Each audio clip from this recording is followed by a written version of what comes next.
morning, everyone. I would like to conduct a quick survey. When you look at this painting, what is the first thing that you notice?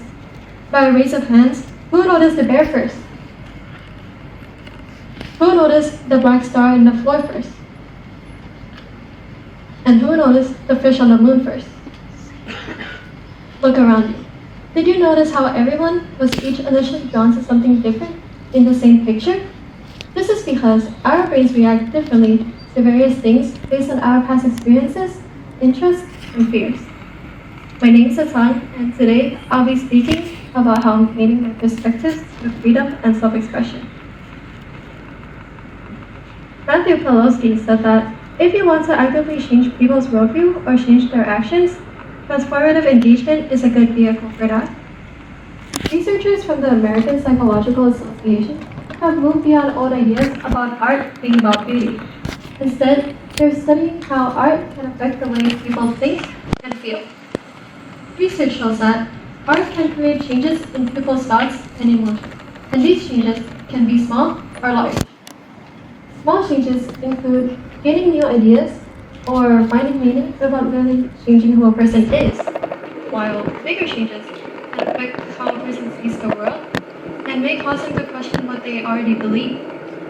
These stronger experiences can sometimes bring uncomfortable feelings, like confusion or emotional stress, especially when the new ideas don't match what a person already believes.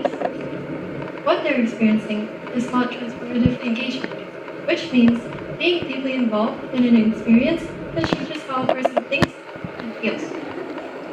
Art can trigger this because it affects various parts of the brain that deal with emotions, memory, and understanding. The emotional discomfort that sometimes happens is part of this process because it shows how the brain is working hard to understand new ideas. According to my research, art therapy is a therapeutic approach that uses creative expression, such as drawing, painting, and movement to help individuals process traumatic experiences, allowing them to express thoughts and emotions that may be too painful or complex to say aloud. One of the most important aspects of art therapy is that it creates a safe space. Survivors can explore their trauma without feeling overwhelmed or judged. Through this creative process, they can regain a sense of control, something trauma often takes away. And research shows that this process helps people regulate emotions, reduce stress, and begin healing. But art therapy does more than just express underlying emotions. It helps people rebuild their stories. Trauma can shatter a person's sense of identity, and many survivors feel disconnected from themselves and their past. Through art, they can reconstruct their own narratives into something visible, more understandable, and something they can overcome. This helps individuals who have fragmented and sensory-oriented traumatic memories.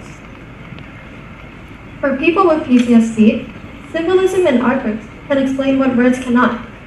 Studies have shown that traumatic memories are kept non-verbally, usually in images rather than in words. So, by painting these feelings or experiences, military vets and other victims of trauma can overcome those negative consequences of those life-changing experiences and create a better future for themselves. When an average of about 131 adults are committing PTSD-induced suicide every day, we can see how important this kind of treatment has become. The Mona Lisa is one of the most well-known artworks in today's world. It was created by Leonardo da Vinci during the Renaissance. But have you ever heard of the Mona Lisa effect? It is an illusion where the eye of a painting follows you from every corner and from across the room. People have believed that her eyes were facing the center at 0 degrees, creating several myths, theories, and stories about her watchful eyes until researchers found out where she was actually looking. Scientists from the Bielefeld University have conducted an experiment where 24 participants were given a long carpenter's ruler and an image of the Mona Lisa on a computer screen 26 inches away from the viewer's point. They had to calculate where she was looking to unravel the myth. The results were surprising. Rather than looking directly at the center at 0 degrees, her gaze was actually directed to the right at a 15.4-degree angle, which is the equivalent to someone looking past our shoulders. According to Dr. Horstman, this illusion reveals something deeper about human psychology and the brain. It illustrates the strong desire to be looked at and to be someone else's center of attention. To be relevant to someone, even if you don't know the person at all. Because in a world full of distractions, we crave to be seen and understood by people around us. When I started creating my own concepts, I was drawn to vibrant colors, unrealistic stories, and the focus of a subject inside an artwork, one where I could see that I was the focus. So then, I followed my preferences and then made the first frame that created my vision of illogical settings. This painting is called Where Am I? At first, I wanted you all to notice the bear first, but when I asked people around me about what they noticed first, their answers were everything but the bear. That was when I began to realize that people were not going to think about this painting the same way I did, and I learned that one subject could really stand out for this person, while another person just views it as ordinary. It just depends on how the person thinks. The next two paintings here have similar themes. The one on the left is the one I made a year before the one on the right. The reason why I made another painting of this first piece is because I wanted to improve my skills by painting the same character again. So on the first one, I wanted to focus more on the scenery, wanting to give the viewers a sense of setting, but on the second one, I wanted to improve my portraits by focusing on her face and a close-up of my character to create a more personal connection and a reflection of myself.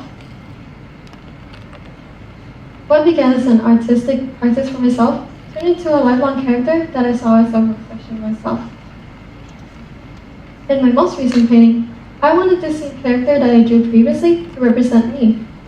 The jigsaw puzzle behind her shows how the sky from my earlier paintings was not just a background to another painting. It was to show how paintings could be an inspiration for another and be part of its meaning. The bird in the cage has a meaning that relates to my 7-word statement, freedom. This comes from the cage bird metaphor, where a woman or a girl is living in an oppressive environment with a sense of confinement, while she longs for freedom. In my story, how the bird escapes remains unknown, but we know that the key was dropped into the coffee mug after the bird escaped, leaving the viewers wondering why it was dropped there instead of somewhere else. When you look at this painting, is there anything else that seems unusual? The character holding a head, maybe? Not just anyone's head, but her own. And when you look at the table, there are also parts of her face, also her own. What I wanted to express from this painting is that hiding behind a mask will not give you the freedom that you are longing for.